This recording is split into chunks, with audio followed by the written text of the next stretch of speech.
Life has a peculiar way of leading us to unexpected crossroads.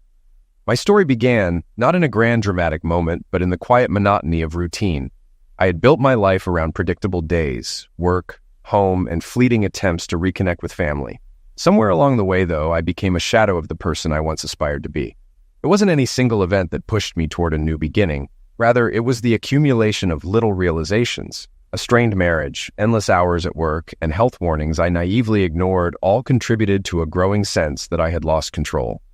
When the memo came across my desk, it was as though the universe decided to shove me out of my stupor. As I scanned the contents of the memo, a cascade of unwelcome memories surged forward, ones I had desperately tried to bury. Amy, my ex-wife, whose betrayal had left scars I thought were healing, was now my superior, the head of my department. The irony wasn't lost on me. It felt like a cruel cosmic joke. While I had breathed a sigh of relief when our marriage ended, I hadn't anticipated its ghost reappearing in my professional life. Amy had always said I was a heart attack waiting to happen. She was right. My doctor warned me, but I didn't take it seriously, thinking I was just working hard for my family. Amy's ambitions were endless, and I was the one expected to provide, like I'd been raised to do. The mansion, the pool, the unused country club membership, none of it had brought us happiness. The woman who once held my heart was now poised to control my life once more. That was the final push I needed. I couldn't work under her, not after discovering all the men she'd been involved with. I finished packing my things, wrote my resignation letter, and left the office for good. As I walked out, I placed my resignation, phone, keys, and credit card on Megan's desk.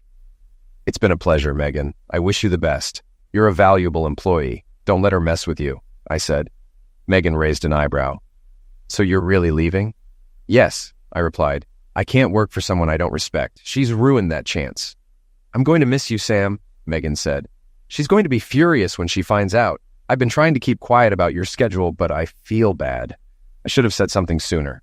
"Don't worry about it. You're just doing your job," I reassured her. I knew this was coming once the merger memo landed. There's nothing I've done here worth hiding. "Okay, but what do I tell her?" Megan asked, her voice laced with concern. "Tell her the truth. She won't be able to make a scene over that. Just stick to your values," I advised. Megan chuckled softly. I shook her hand and kissed it gently. "It's been a pleasure. I'll stay in touch." As I got into my car, a black limousine pulled up, and Amy stepped out with two well-dressed men. She looked every bit the professional, but I knew better. She was a high-priced escort with a title. Amy glanced around but didn't see me. I waited a minute, then drove off for the last time. I'd already settled everything, sold what I could, stored the rest. My doctor recommended a change of scenery, so I took his advice. 3 months of traveling followed, and eventually I found a small town near the void. The people were friendly, the fishing great, and the climate mild. I rented a 3-bedroom cottage by the lake with an option to buy. It was exactly what I needed to start fresh. Sitting on the porch, sipping a cold drink, I reflected on how Amy had taken my sudden departure. I decided to call Megan the next day to find out how things were going at the office. "Hey, Megan, it's Sam. How's everything?" I asked. "Sam, I was starting to think you'd disappeared off the planet," Megan replied. I laughed, enjoying the view of the water against my pontoon. "Not quite, but the scenery here is amazing. Wish you were here. What's going on at work?" "You definitely stirred things up," Megan said. "Amy's on a rampage, laying people off left and right. Kevin Paxton quit after a blow-up with her. She moved him from logistics to the basement archives. He hated it and resigned." "That's a shame. Kevin was great," I said. "What's she thinking? If she keeps this up, she'll ruin everything before she even starts." "How's she been with you?" Megan asked. Megan chuckled. "She's frustrated. Tried to fire me on the first day for letting you go before she had a chance to talk to you. I told her I couldn't stop you. And then she said since I had no boss, I should pack up. I told her I'd sue the company and her if she fired me. I mentioned your name and she shut up real quick." Megan laughed again. "Now I'm stuck as her secretary. I told her I expected a pay raise and she wasn't thrilled, but I got it." Megan filled me in on the latest drama. Part of me was glad to hear Amy's plans were falling apart. I left for my own peace of mind, but it felt good to know I'd shaken things up. Still, I worried about how it would affect everyone else.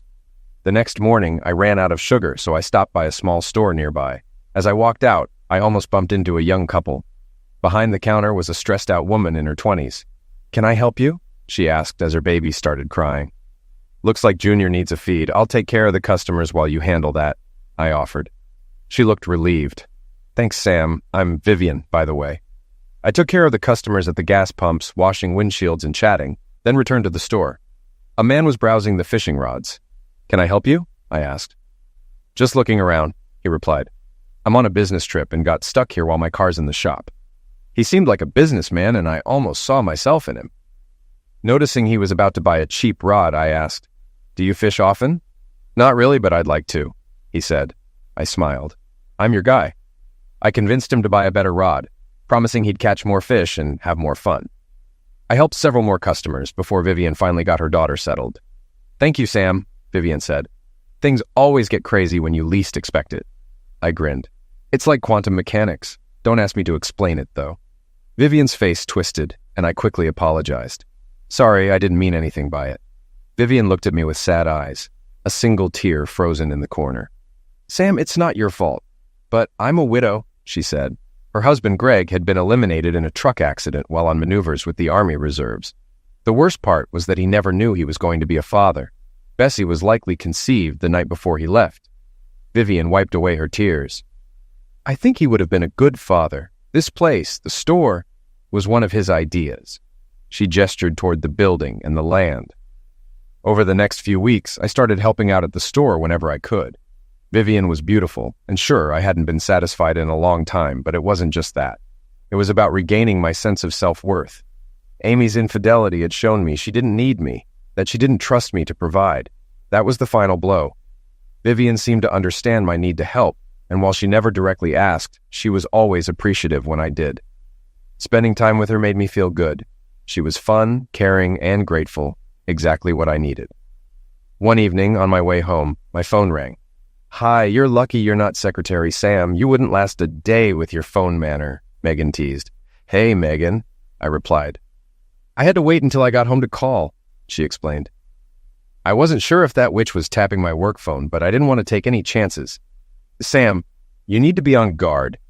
Amy's got a private investigator tracking you. She asked me to put him on your trail. I couldn't say no, but I'm warning you so you can lay low. I sighed. Has she made it her life's mission to provocate me? I don't know, Sam, Megan said. She's been working nonstop, trying to turn things around, but it's clearly taking a toll on her. She looks 10 years older and has gained a lot of weight. Well, she can't be pregnant, I muttered. Maybe, but not by me, Megan laughed. I think it's all stress and too many trips to the freezer for ice cream. She's frantic to find you. She blames me for you leaving before she could talk to you. Jesus, I muttered again. Here's what I think, Megan said. Give her a week, then tell her a fake report came in saying they couldn't find you, but that your phone is real. Say you convinced me to talk to her. Are you sure? I asked, feeling excited by the idea. Sam, I really don't want to get involved, but you have to do what's best for you, Megan replied. Thanks, Megan. You take care of yourself first, I said. A week later, Megan texted me. PH no. 2BB today. Be ready for call. I laughed at her shorthand. The call came as expected. I answered, Yes, Amy, what do you want? There was a brief pause before she snapped. What's that witch, my secretary, been up to? I hung up. She called again. Damn it, Sam, Amy said. I hung up again. Megan answered the next time. Are you going to talk to her or not? Megan asked. I grinned. Tell that witch to be polite and she might get more than 2 words out. I'm done with her trying to control me. Megan laughed. Got it. Talk soon. 5 minutes later, Amy called again. Sam? She asked.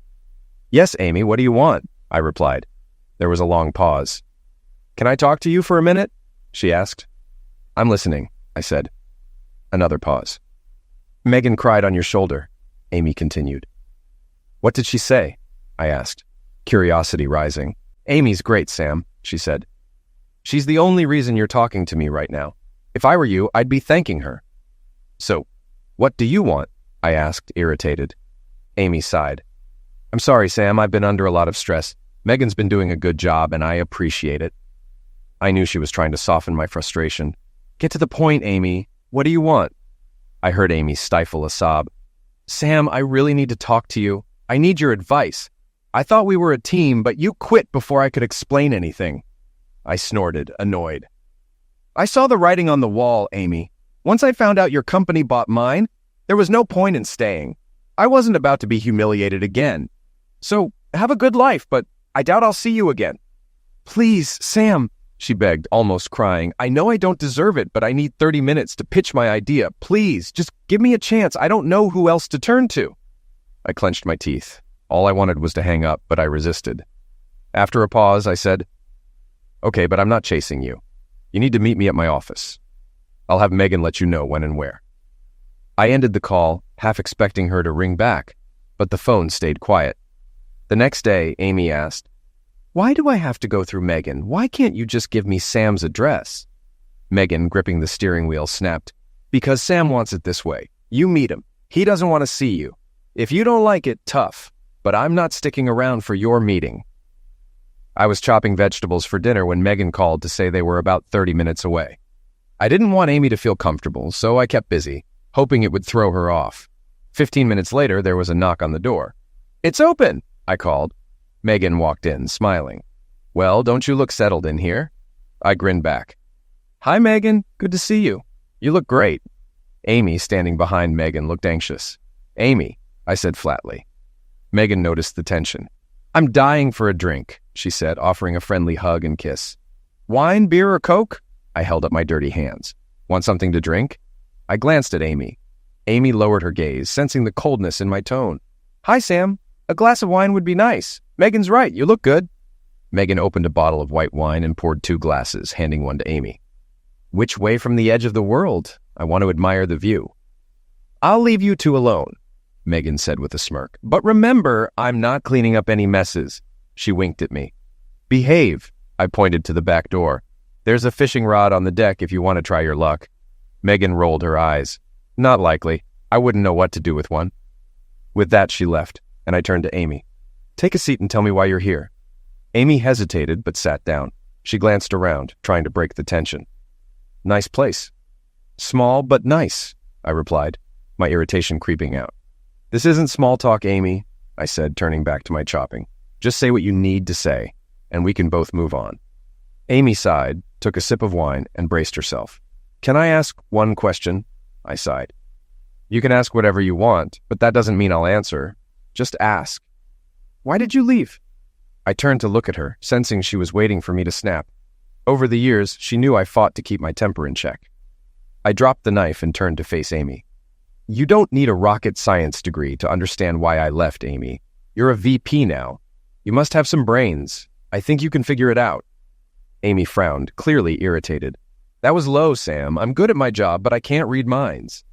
I folded my arms and stared at her for a moment. "You're right. But to be a good manager, you have to read people, understand their motives, and use their strengths. It's about finding a balance that benefits everyone." "Do you really want to know what I think of your talents, Amy?" I asked. She stiffened, sensing something harsh was coming. Still, she pressed on.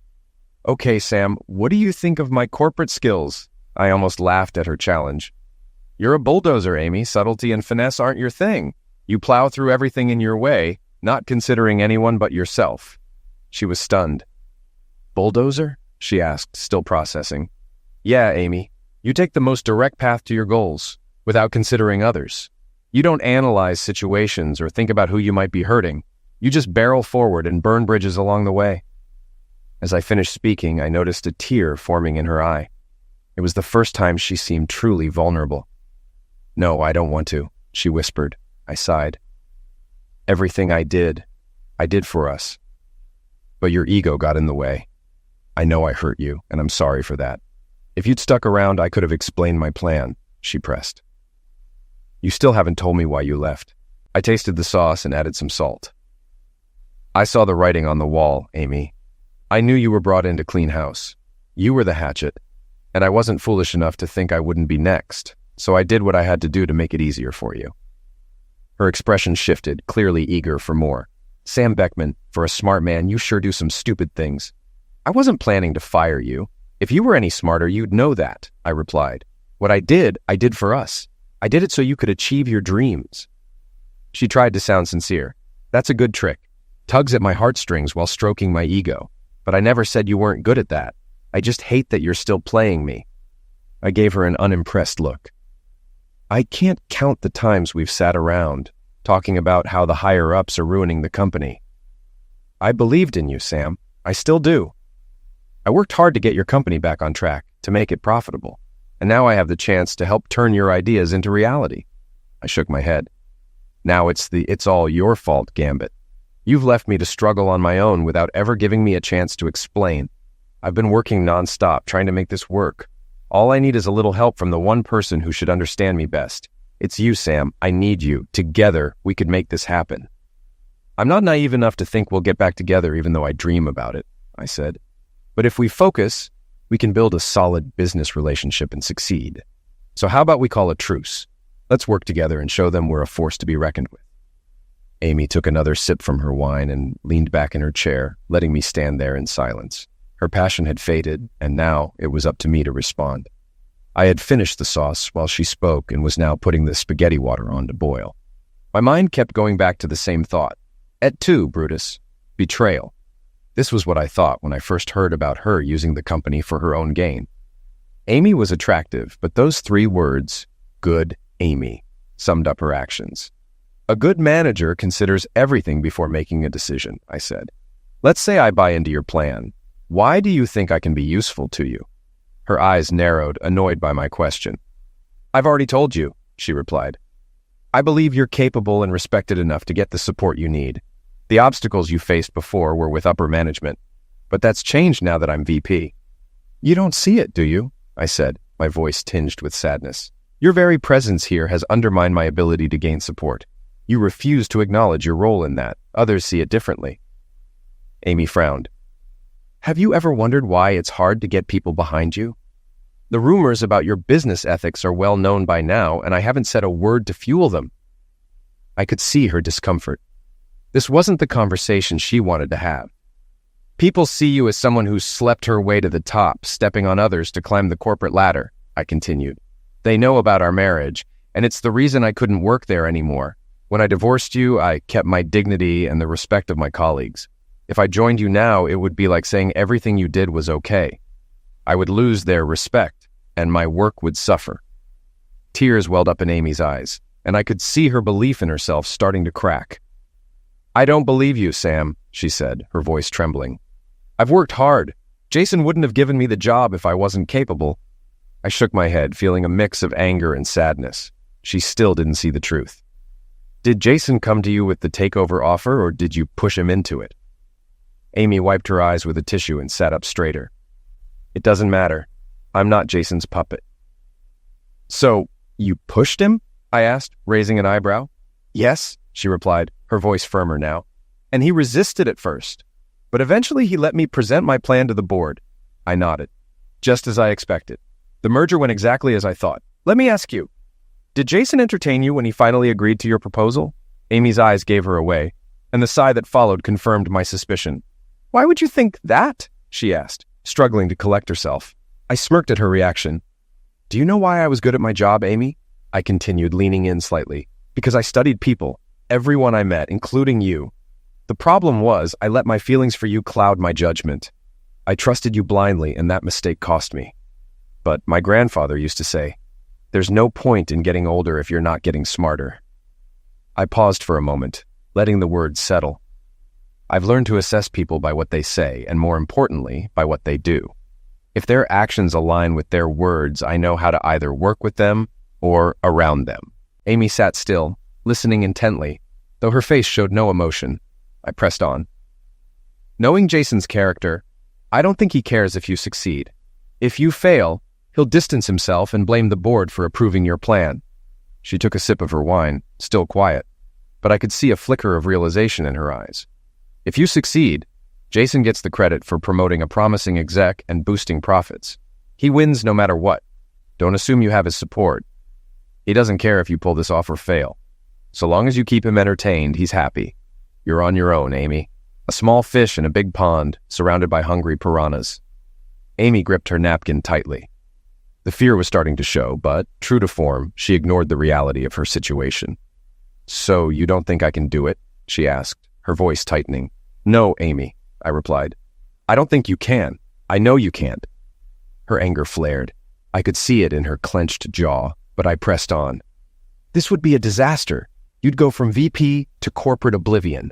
Where would your precious security be then? From what I hear, All you've done is create chaos, leaving everyone else to pick up the pieces. I wouldn't be surprised if the next shareholders meeting shows a 25% profit drop. You can paint it however you like, but it all comes down to why you started this in the first place. I took a deep breath, watching her carefully, then continued. You told me you loved me, that you were doing this for both of us. Amy flinched at my words, but she nodded. But deep down, it's about your own safety, not mine. If you loved me like you say, you would have tried harder to stop me from liquidating myself with work. She blinked, confusion crossing her face. What did you say? That I was a heart attack waiting to happen? I waited for her to think it through, then leaned in a little closer. You didn't try. And if you did, you weren't convincing. You just let fear take over, waiting for me to burn out. You could have threatened me with divorce, but you didn't. I know your infidelity played a part in all this. It's why I'm here now, feeling fine. I love you, Sam, she said softly, guilt lacing her words. You love me, but you were willing to watch me work myself to pass away. Does that sound loving? I said with a bitter smile. She couldn't argue, and she couldn't meet my eyes. I didn't mean what I said back then. I love you, even now, she said, her voice shaking. But I didn't trust her, not anymore. I regret a lot of what I said too, she added. I didn't buy it. I'm sure you believe it, Amy, but love doesn't change the fact that I can't trust you anymore, whether in personal matters or business. I'm ending this conversation, I said firmly.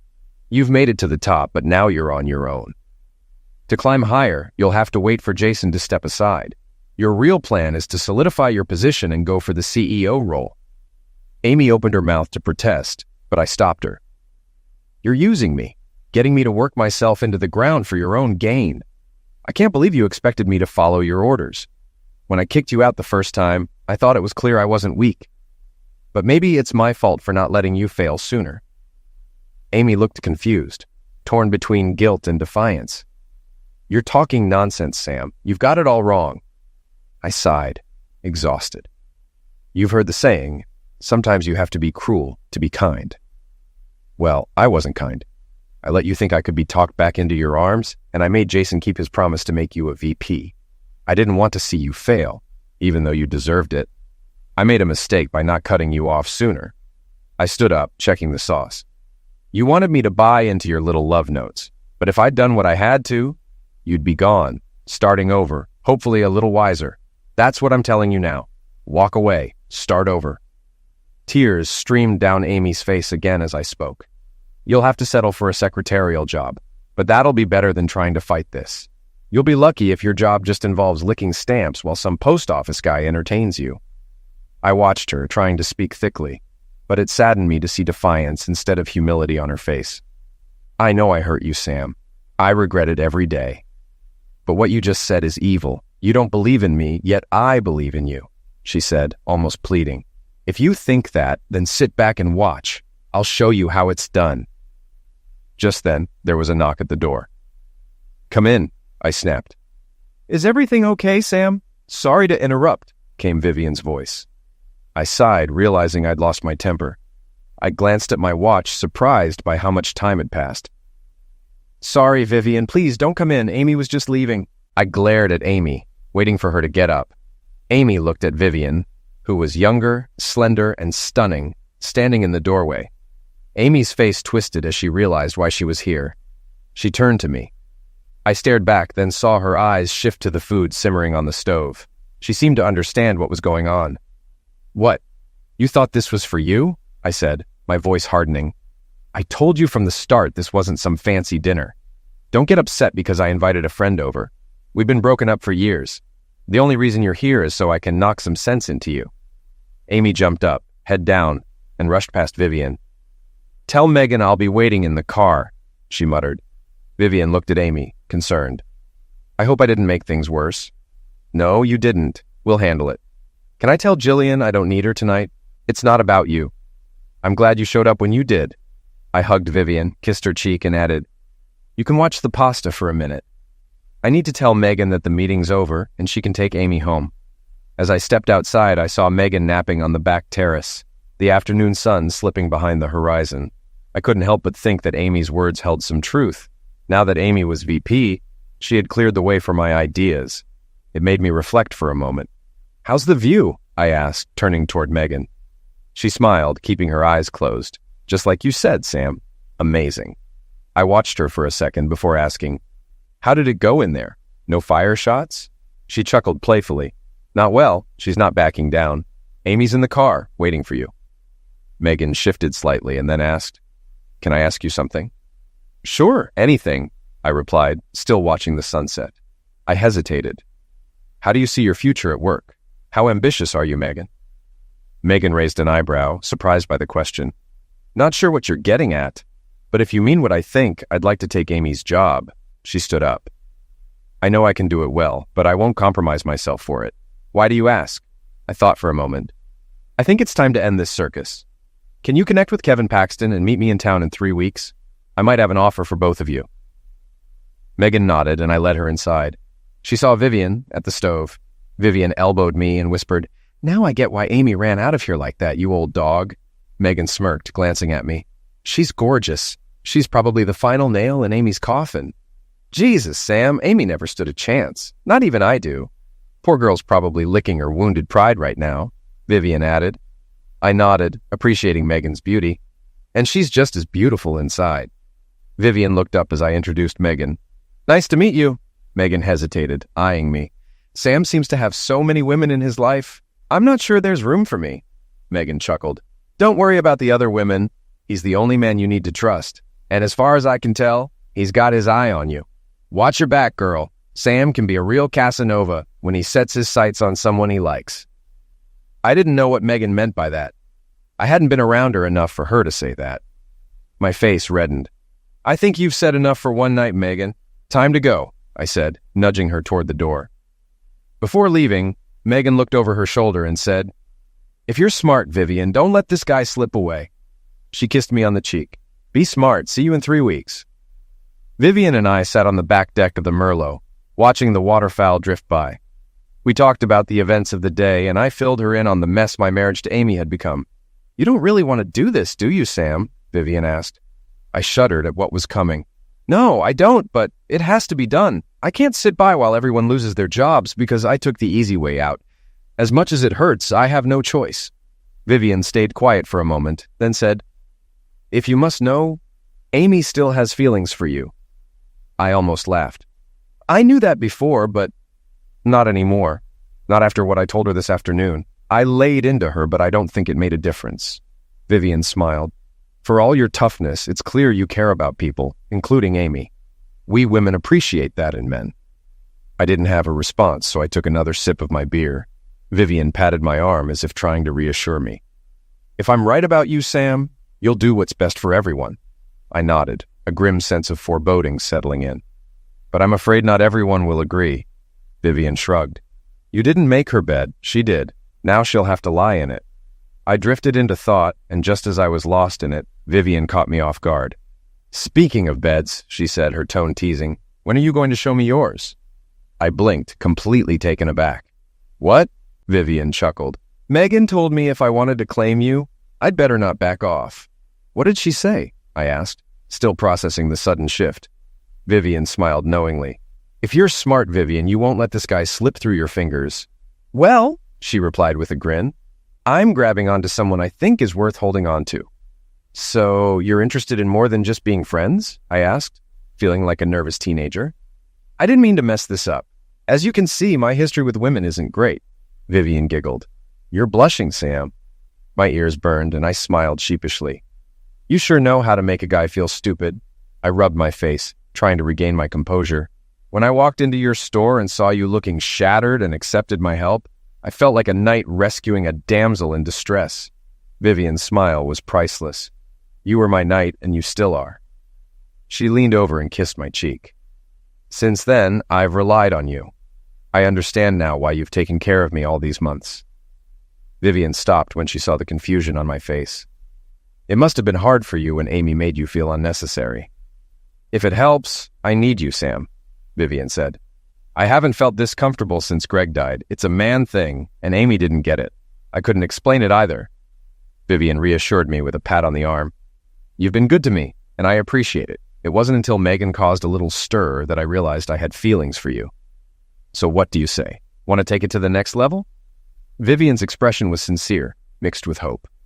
"Well, madam, if you insist, I guess I'll have to show you my etchings," I said with a sly grin. Vivian's face lit up. "Forget the engravings.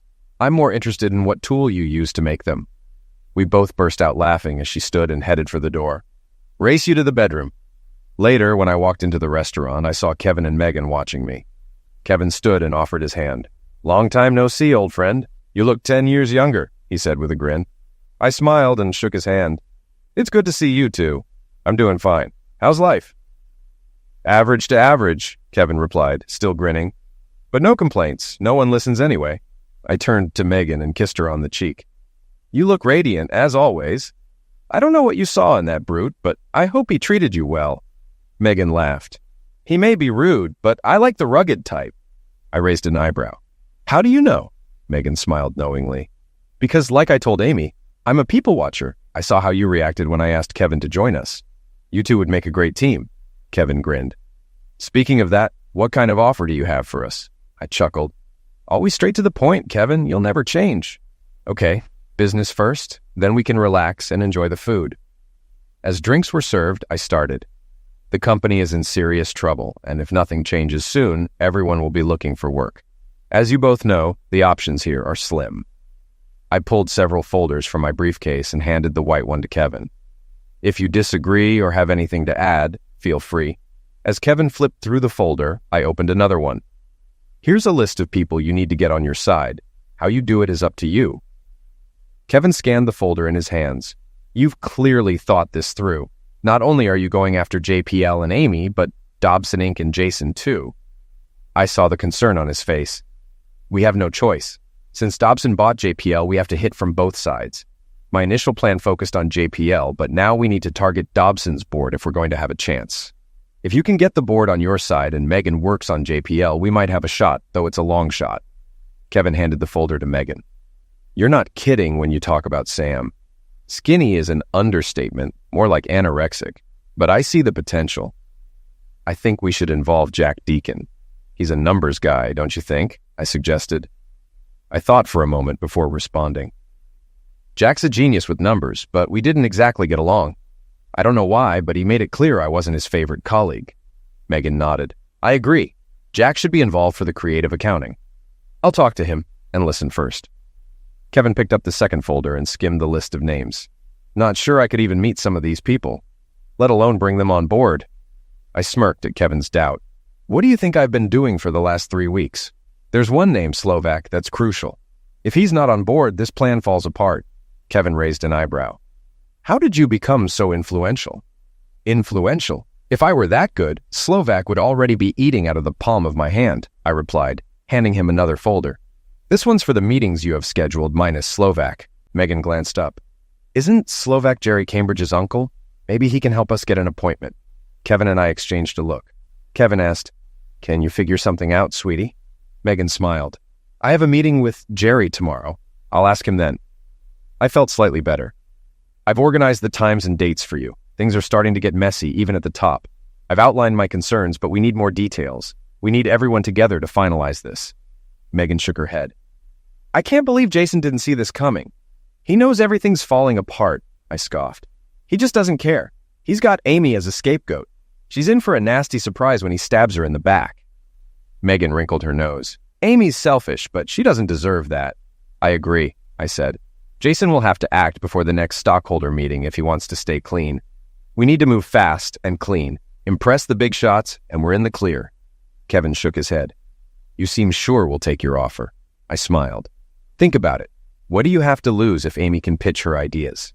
This will be easy for you. You haven't found a job that matches your skills, have you? I know you've got issues with Amy, and Jason's definitely not on your Christmas list." I nodded at Megan. "And she believes in you as much as I do. Just take the reins and I've done all I can. You just need to bring it home."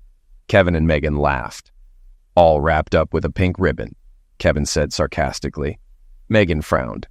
"What about Jason? He won't give up without a fight, and he's got the power to destroy this before we even get started." I grinned darkly. "Leave Jason to me. You won't even have to deal with him. Just keep Amy distracted so she doesn't figure out what's going on and mess everything up." Megan smirked. "She's not a problem anymore. After your talk, she's so rattled she doesn't even know what day it is. Vivian really got under her skin, and she's determined to prove you wrong. You really messed with her head, Sam, Megan said with a grin. We continued our meal while finalizing plans. As we parted, we agreed to meet again in 2 days with others to discuss the final version. The meeting was tense. Megan and Kevin had gathered a group to help push things forward, including Jack Deacon, who was immediately hostile but listened carefully. Let me see the financials, Jack demanded, and we watched as he quickly scanned the pages, adding and subtracting with impressive speed. This is nonsense, Beckman. You can't back up these numbers. I held back my frustration and replied, They're estimates, projections. Jack smirked. Don't quit your day job. I've seen more accurate weather forecasts. It's time to put up the money. I knew I had to handle him carefully. Listen, Jack, I know we haven't spoken since Amy took over, but I know you're good at this, which is why you're here. You're the best. He puffed up, a little offended. I may be a worker to you, but I'm not so clueless as to miss when I'm being patronized. I gritted my teeth. That wasn't patronizing, but it's still true. I addressed the group. What are you all going to do when the next shareholders meeting comes around? I don't care if you agree with this plan or not. I can leave and go back to my life. You guys will be figuring out how to line up for unemployment. Jack, you're a genius with numbers, and you can land a job anytime. But what about everyone else? We need you to make these numbers work. Jack paused, then asked, So this isn't some scheme to get your wife promoted? I shook my head with a sad grin. No, Jack, she's my ex-wife, and she'll be lucky if she has a desk job after this. I regret how things ended, but I'm here to fix that. Whether this takeover succeeds or not, Amy and Jason are done. Jack scanned the room, then flipped through the folder again. You know, Sam, I've been doing a lot with nothing for so long. Now I have the chance to do everything with nothing. When's the deadline for this miracle? Kevin answered cautiously. By 3 o'clock tomorrow afternoon? Jack's eyes widened. Holy crap, even God would have trouble sorting this out by then. We all exchanged glances, starting to doubt the plan, but then Jack surprised us all. I want a sign on my desk that says, God, if I pull this off. Kevin grinned. I'll personally engrave it, and everyone can kneel at your feet if you get us those numbers by 3 o'clock. Relief washed over the room. Okay, folks, we're working overtime. Apologize to whoever you need to and get to work. Megan approached me, asking if she could bring in some of the typing group for help. It's your call, Megan. Take control now. I'm just here to answer questions, I said, handing her the reins. She glared at Kevin. Sam's right. You need to pull it together, honey, and show everyone they can rely on you. Within the hour, Megan had organized teams and started brainstorming ideas. Jack pushed back, but Megan snapped at him. I don't care how many people you need, Jack. Just get it done. Kevin chuckled. You were right, Sam. She's a little firecracker. I smiled at Kevin's pride. Never doubted it, I said, tapping my temple, then went to help. I walked into Jason's office, ignoring his shocked secretary. I'm sorry, sir, but you can't go in there. Jason waved her away. It's fine, Lynn. What's the Beckman invasion about? He asked, clearly annoyed to see me. That's no way to start a negotiation, Jason. I thought someone of your business caliber would know when to be more contrite. I had a sinister, almost fake smile on my face as I stood there. Jason leaned back in his chair, waiting for me to say something, but I didn't need to rush him. I knew well that in a standoff, the first person to speak loses. After a while, Jason broke the silence, sweat starting to form on his brow. Are you just going to stand there staring at me, or are you going to explain why you're here? He glanced nervously at his watch. I've got a shareholders meeting in an hour. Here's why I'm here, I said finally. I'm here to help you pack, you idiot. And where am I supposed to go? Jason's discomfort was obvious, and he clearly didn't like the direction this was going. I don't care where you go, just as long as you're gone by the end of the day, I said, a sly grin tugging at my lips. But if I were you, I'd head to the other side of the country. And what if I don't feel like going anywhere, huh? I'm just a few years away from retiring, and I'm not throwing away my golden retirement package for the likes of you. I shook my head, unfazed. You've got 2 options, Jason, I said coldly. You can get up, hand in your resignation, and walk away with only what's left in your pockets. Or you can stay and watch me tear your life apart, starting with your family. You'll be lucky if you have enough left for a cup of coffee. Jason scowled, clearly trying to find a way out. I did what you asked, Beckman. I gave Amy a shot at vice president, and now she controls JPL. So why the sudden threats? We've never even met, but I always thought you were a man of your word, so what changed? Why are you going after me now, digging up the past? I leaned in, planting both hands firmly on his desk so my face was just inches from his. You changed my mind, you fool, I said, voice low and menacing. I kept my part of the deal until you decided to break it. Now you're going to pay for it. You sabotaged Amy in every way possible. You let her stand before the board with a plan that you knew would fail. You thought you'd get rid of 2 problems in one shot. Set her up to fail and knew I wouldn't step in to help. You broke our agreement, and now I want what I'm owed. Jason wiped the sweat from his face as I spoke, his mind clearly racing to figure out how I knew all this. I didn't break the deal, Beckman, he protested. She came to me. I just gave her a chance to prove herself. If anyone's to blame for her situation, it's her, not me. Stop lying, I snapped, swiping a few gadgets off his desk in frustration. You had every opportunity to stop her, and everyone can see that without you, she never would have even gotten in front of the board to make a fool of herself. I pointed at him, my voice sharp. It was your choice. You made it, and now it's time to face the consequences. Resign or sit back and enjoy the destruction of your life. Jason's face shifted with every emotion under the sun. I watched him carefully as he considered his options. I seriously doubt you have the kind of dirt you think you do, he muttered, trying to look confident. I smiled, watching as he mentally tried every possible escape route, only to find them all locked tight. You really think I've been sitting on my hands all these years? I chuckled. I've got all the dirt on your shady affairs from before you ruined my marriage, and I've dug up even more since then. Corporate fraud, embezzlement, not to mention 2 other little secrets. I knew I was bluffing, but I was pretty sure Jason had enough skeletons in his closet to make the threat sound real. Here's your choice, Jason. Jail or retirement, I said, watching his reaction closely. I could see the panic setting in now. His eyes darted around the room, realizing that his only option left was to walk out that door, and he had no choice but to leave. Kevin Paxton is talking to your board right now, and he's got a proposal that's going to turn your life upside down. When I leave here, I'm going straight over to hand everything I've got over to them. So you better make your decision, I continued, watching the tension grow. Jason's response was quick. He hit the intercom button with urgency. Lynn, get in here with a pad and pencil. I need to dictate a letter right now. I walked over to his liquor cabinet and poured myself a scotch. You win, Beckman, Jason said, defeated. I'll be gone by the end of the day. As I took a sip, his secretary walked in and sat down at his desk, ready to take dictation. No problem, Jason, I said. I don't have anything pressing at the moment. I'll drop off an email for you. Lynette could sense the tension in the room as she waited for Jason to begin dictating his letter. By the time he finished, she was struggling to keep her laughter in check and quickly left his office. I saw her reaction and realized Jason wouldn't have enough time to pack up and leave. As he walked out of his office for the last time, I called after him. I hear the South Pole is nice this time of year. Don't worry, I'm not planning to look for you there. Oh, and have a great day, Jason. A few moments later, Lynette returned and hugged me. Thank you, Mr. Beckman. I can't tell you how much this means to me. I was taken aback. Wait, what exactly are you thanking me for? Tears welled up in Lynette's eyes as she calmed herself. Jason tried to blackmail me, she said, her voice trembling. He's been making advances. It started with subtle hints, but I was worried he was going to push harder if I didn't step forward. I can't tell you how grateful I am for what you did for me. I was seething inside at the thought of Jason's actions. I had been right.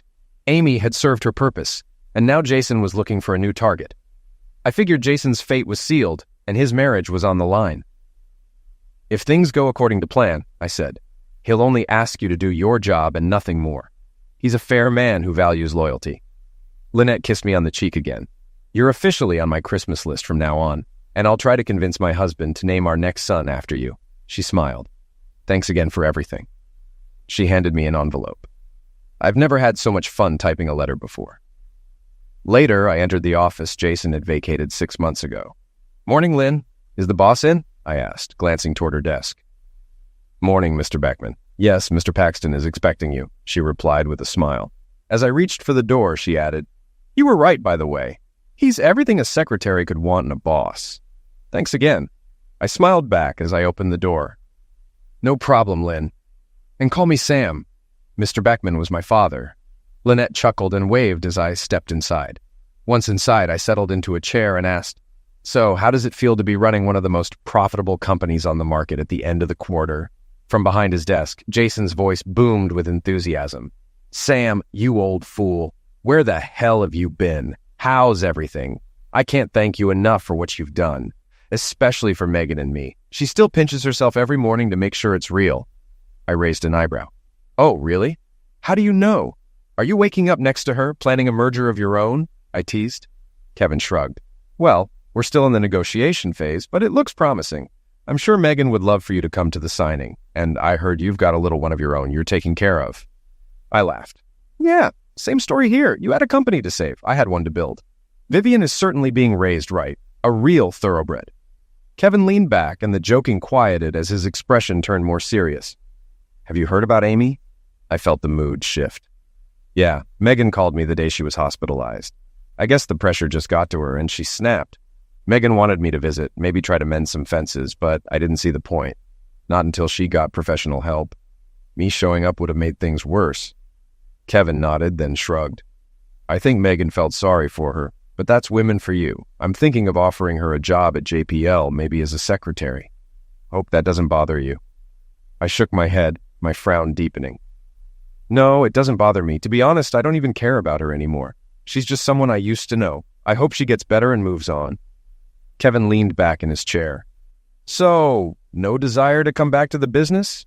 I could find you a great job with a solid financial package." I grinned. "Not a chance, buddy. Besides, you don't need me. From what I hear, you've got divine intervention on your side now." That made Kevin burst out laughing. "Oh, I almost forgot about Jack. He got his plaque and the respect of everyone here. You were right about him. He's a real math genius." For a while, he was the hotshot. I'd walk into board meetings with him handing me financial reports just before shareholders arrived. Kevin's smile grew wider. "And you know what's funny?" I raised an eyebrow. "What's so funny?" "I was just thinking about how Jack reacts when women sneak up on him. Let's see how he handles women with his math formulas. If he figures it out, I might just believe he's a god." I laughed out loud. I would have loved to be there for that. And I would have liked to sit in on the board meeting too. But, like you, I had more unpleasant business to take care of. While you were grooming the board, poor Jason was sweating it out at the very table you now sit at. Kevin's grin was unmistakable. "Same story, but seriously, if you ever need a job, just let me know." I shook my head. "I've got everything I need now. Vivian and I have launched our own little family resort. I'm here to offer you corporate rates for Thanksgiving weekend. Maybe some good-natured contests to promote team building." Kevin nodded, clearly approving. "Sounds like a plan. I think we could make a fishing contest work. That should get everyone bonding." Vivian and I were invited to Kevin and Megan's wedding, and now they have 2 wonderful boys. They're still a powerful duo in the business world. Every Christmas we get cards from Lynn and her family. She even convinced her husband to name their next child after me. Her daughter's name is Samantha, or Sam for short. As for Jason, he hasn't been heard from since his wife kicked him out. She tossed all his belongings onto the lawn and turned on the sprinklers. His prized Elvis-signed guitar became a necklace for her garden gnome after she dropped it on his head.